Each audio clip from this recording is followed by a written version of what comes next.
বন্ধুরা আবার একটা নতুন রেসিপি নিয়ে চলে এলাম। তো দেখো এখানে তেল গরম হচ্ছে, আর এই দেখো মাছ আছে।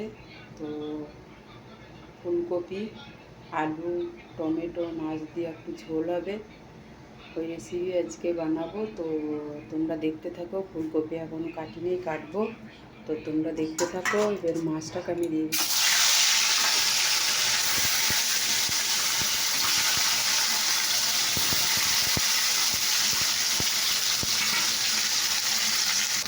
তো বন্ধুরা দেখতে থাকো।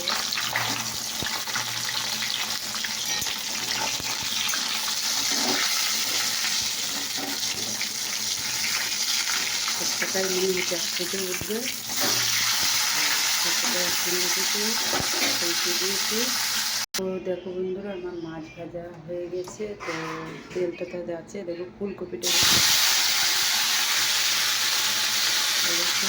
একটু নাড়া করতে হবে, একটু ভালো ভাবে করতে হবে, তাহলে হাতে হাতে গন্ধ থাকবে।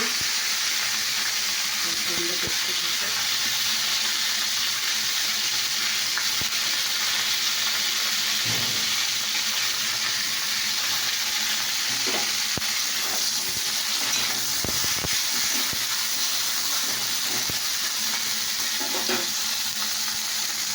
দেখো এদিকে টমেটো আর আলু কাটা আছে।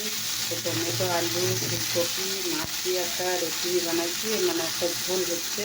তো তোমরা এখন দেখতে থাকো। তো বন্ধুরা ফুলকপিটা খুব ভালো হয়ে গেছে। ফুলকপিটা নেবে, ফেলে নেবে।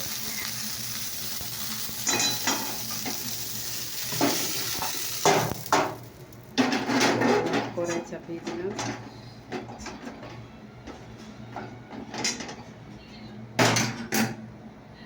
তো দেখো তেল দিয়ে দিয়েছি, আর তেজপাতা দিয়ে দিলাম।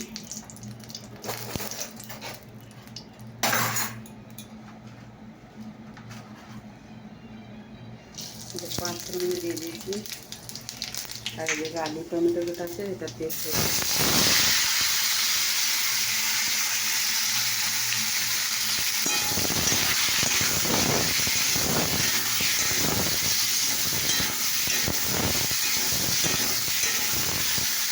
দিয়ে দিলাম। এবারে পরিমাণ মতো নুন দেবো।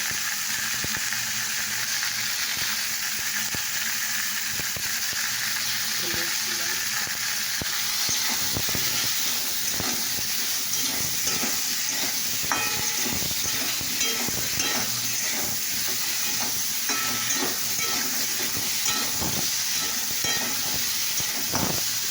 দেওয়া হয়েছে দেখে দিলাম না। এদিকে দেখো আদা আছে,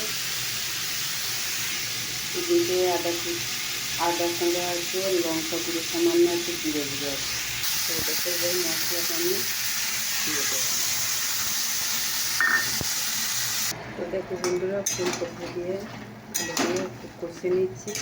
ফুলকপিটা তো কষা ছিল, একটু কষে নিই।